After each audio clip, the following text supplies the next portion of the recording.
A big reason for wanting a separate office is so I could have lots of space for my projects and plenty of storage for my gear. Because I have the opportunity to design something from scratch, I came up with some interesting solutions for my needs. Hello, I'm Matthew Encina. In this video, I'll share how I built the custom storage for my new studio. Before I begin, I want to thank Logitech for sponsoring a portion of this video. More on that later.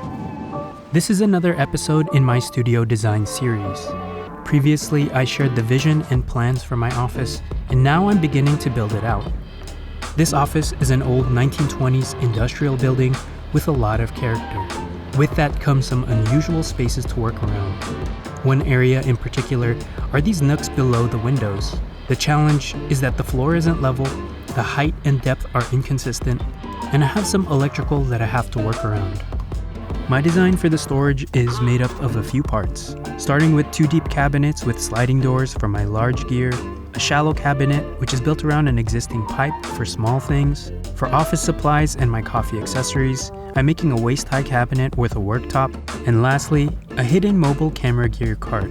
I've designed all of this to size using the Shaper 3D app, which helps me plan and prep my designs for production. They have native versions for desktop and iPad use, so I can sketch up ideas on my tablet, then continue working on my desktop. In full disclosure, they are sponsoring some of my future blog content about the design process, which I'll share later.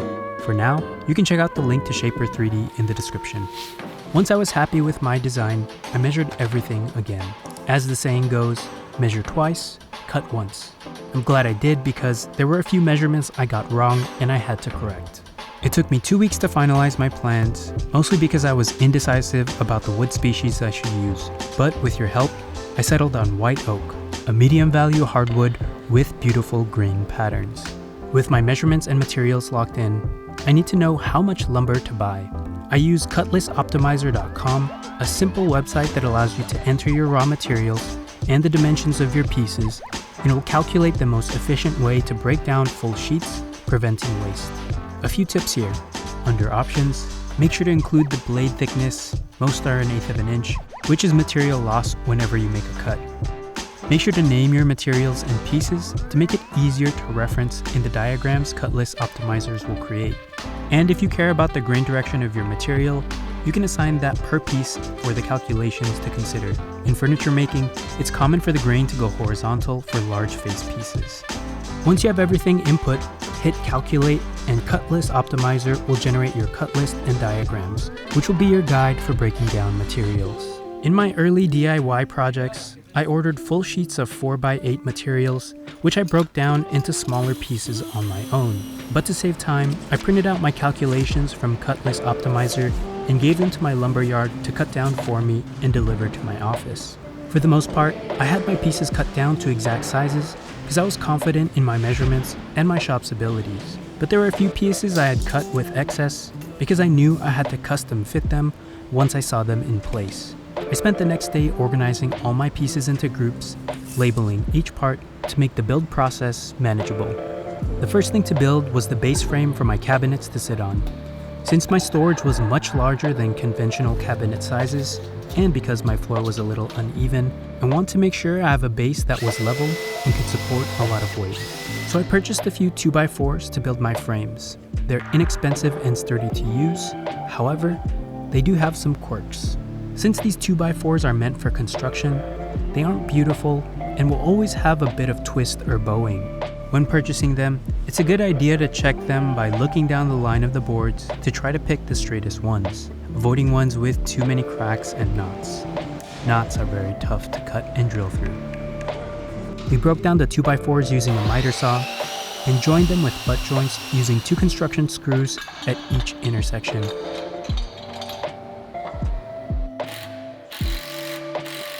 To level each frame, we use shims to even things out.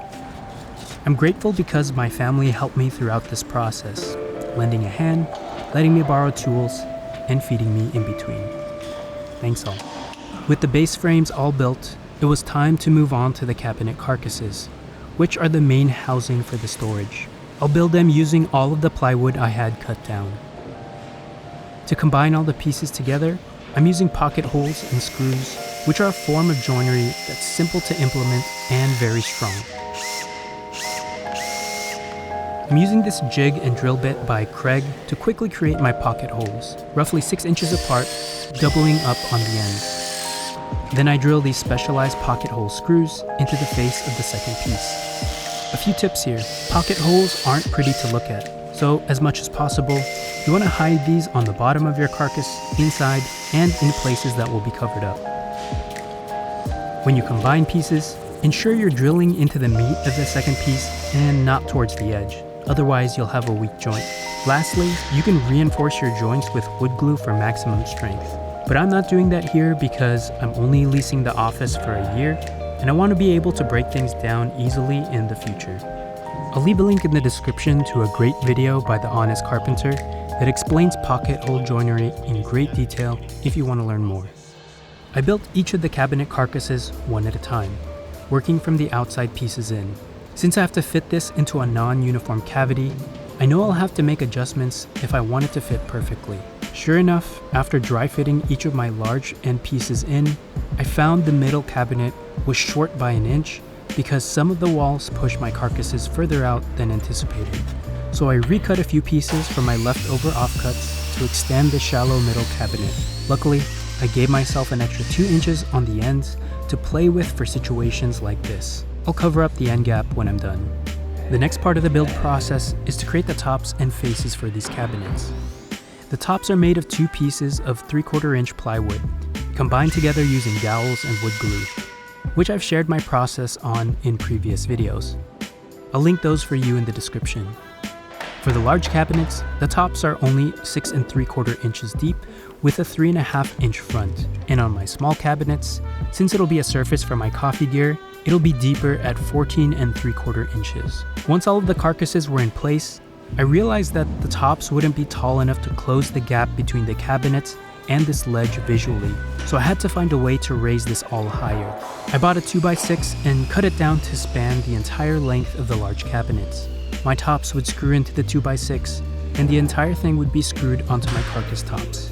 Luckily, this last-minute solution didn't drastically impact the design. Before I screw anything down, I had to finish my cabinets. I started by applying edge banding to hide any visible plywood edge. I recently found this edge banding with 3M adhesive, which made it very easy to apply. You just have to make sure you give it enough pressure to stick. To clean up the excess trim, I use a flush cut trimmer for the ends, an edge trimmer for the sides, and a utility knife for any stubborn or hard to reach places. For the back of the cabinets, I use 1/4 inch white oak and attach it with a nail gun. Next, I took my random orbital sander and sanded every surface down with 220 grit sandpaper. This removed imperfections and pencil marks and prepped my cabinets for finish. To finish my cabinets, I'm trying something I recently discovered at my lumberyard, which is this water-based flat top coat by General Finishes. I first bought a sample to test out, but I knew immediately that I wanted to use this. I chose this over the finishes I've used in the past because it was the closest to preserving the lightness of the raw white oak while providing adequate protection since it's part of the high performance line. The previous finishes I've used, while very good, would have made the wood too dark and too yellow for the space. To use this finish, you have to give it a good stir, then apply a nice thin coat to the surface and let it dry. They recommend sanding before applying a second coat, but I don't think it's necessary. After the second coat dries, I take some printer paper and burnish the surface to even out the finish. This acts like an ultra-fine sandpaper that leaves your surfaces so smooth. With the carcasses and tops finished, I screw down the carcasses to the base, screw the cabinets flush with each other, and secure the tops to the carcasses. Up next are the doors. Because these cabinets are larger than normal, I wanted to utilize sliding doors on them, which are made from 2 simple parts, the tracks and the doors. The tracks I'm using are these plastic ones, which I cut to size. One set of tracks to support 1/2 inch thick doors, and another to support 1/4 inch doors, which I'm using for my smaller cabinets. I cut these down using my miter saw and glued them in place using this all-purpose adhesive. I designed my cabinets to have a slight recess in the front for the tracks to go into, so everything sits inside the edges of my cabinet frames. Since these cabinets take up a lot of real estate, I didn't want it to be all wood, so I wanted to break it up visually by painting the doors. My cabinet doors are made from 1/2 inch ultralight MDF which is cut to be slightly shorter than the distance between my tracks. Because MDF is a porous material, I'll use primer to seal and prep the surface for painting, then lightly sand it with 150 grit paper after it dries for 24 hours. As a disclaimer, Benjamin Moore has sponsored some of my content in the past, but even if they didn't, they would still be my go-to paint choice because of their color selections and quality. For my doors, I chose this white and gray to match the other objects I plan to use in this office. I'm using Benjamin Moore's Advanced line in satin, which is what they recommend for hard-wearing furniture projects. After 2 coats of paint with time to dry in between, my doors were ready for the next step. Using a 2-inch drill bit, I cut out finger holes to help me grab and slide the doors. I could have done this before painting, but I wanted to see the MDF material against the paint. Finally, I slide the doors onto the tracks, which you push up into the upper slot, then let it come down to sit in the lower slot. To complete the look of the cabinet, I want to cover the base framing and close the vertical gap on the left side. I've cut these strips of 1/4-inch white oak that I've sanded and finished, and use a nail gun to tack them in place. The last thing to install into the cabinets were shelves, which I'd cut out earlier in the process. I added edge banding to the front of these and finished them the same way as everything else. To install these into the cabinets, I use 1 3/4-inch wood battens, which I found and made from leftover scraps. These don't have to go the full depth of your shelves, but the longer they are, the more support they'll offer. I used the level and 3 screws to get each of the battens into each side of the cabinet. Then I slid the shelves in for a perfect fit. One part of this build, which I haven't covered yet, is my hidden gear cart. I was building this alongside the cabinets, but I felt it would be better to talk about this in its own section of the video. The idea for this piece was to have a mobile camera gear cart, which would look like it's part of the built-ins. I first made a carcass for the cart, which didn't have a bottom, but are held together by 3 cross pieces. To build the cart, I used 2x4s which I cut down and joined together with construction screws on the ends to make a box frame. Then I turned the frame upside down to install these casters with brakes. At first I installed these close to the edges, but then I found the brake mechanisms hit the housing on the way in and out. So I added another set of 2x4s inside to move the wheels just far enough to clear the sides and still have access to the brakes. With the basic cart working, I move on to attaching the face piece. Because the space isn't uniform, the housing for the cart isn't exactly square. After a little discussion with my dad about how we'd align this perfectly and attach it, I suggested that if my dad could get the face aligned from the outside, I could go inside the housing and align and attach it from there. So we used some of our corner clamps and plywood to hold and level the face piece. Then I hopped inside with my drill, impact driver, and screws and installed it from there. After a few minutes and a lot of yelling, we made it work. The next part is to figure out how to keep the cart inside the housing and prevent it from rolling out on its own. I first tried some lightweight magnets I had from home, but they weren't strong enough. So I went to the hardware store and found this heavy-duty push-to-close magnet release. I installed the main device at the center of the housing and the corresponding metal plates onto my face cart. Surprisingly, this works. Now I can store and release the cart with a simple push. The last part of this build is to add shelves. I went through the offcuts and found a few pieces of my 1/2-inch MDF that would work, so I cut them down and installed them to the frame. This is only phase 1 of the gear cart. I wanted to make sure this works as a concept before I build it out more. In a future video, I'll revisit the design of this and share the updates I make to it. Before I share the final reveal of the built-in storage, I want to thank Logitech for sponsoring this portion of the video. I've been a user of Logitech MX products for years, so I'm excited to share the latest products designed specifically for Mac users joining their lineup. Starting with the MX Mechanical Mini for Mac, a compact, low-profile mechanical keyboard. It features Bluetooth pairing with up to 3 Apple devices, batteries that can last for weeks on a full charge, and has tactile quiet switches which offer satisfying feedback when typing. To pair with the keyboard is the MX Master 3S for Mac. The latest iteration features a few updates that improve the classic productivity mouse. It has a large 8000 dpi optical sensor, which works well on high-resolution monitors and allows it to track on smooth surfaces. The clicks are quieter compared to past versions and is comfortable to use all day. What makes this mouse so great for productivity are the multiple buttons you can customize per app. My favorite feature is the thumb wheel, which I use to scroll horizontally when I edit videos.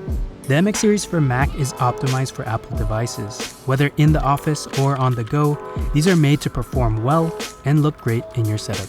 Thank you Logitech for sponsoring this portion of the video. After about a month of designing, planning, and building, I've completed my custom DIY storage cabinets for my studio, and here's how they turned out.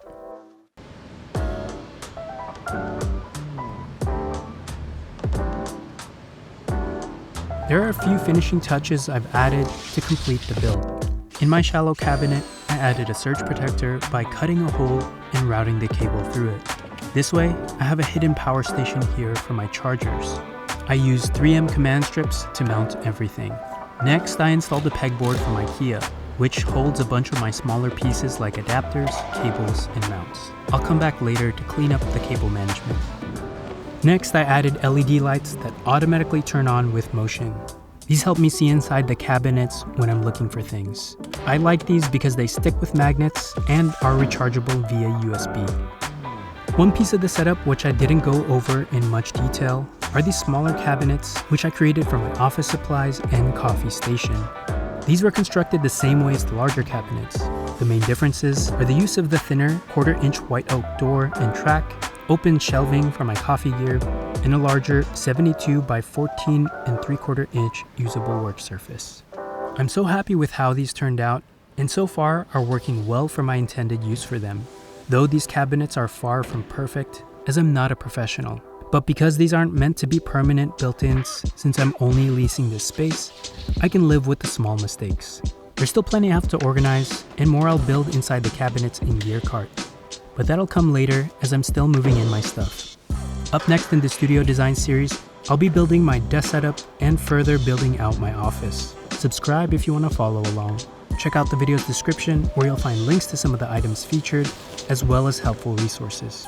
If you have a question, ask and I'll do my best to answer. With that out of the way, it's time to get back to work.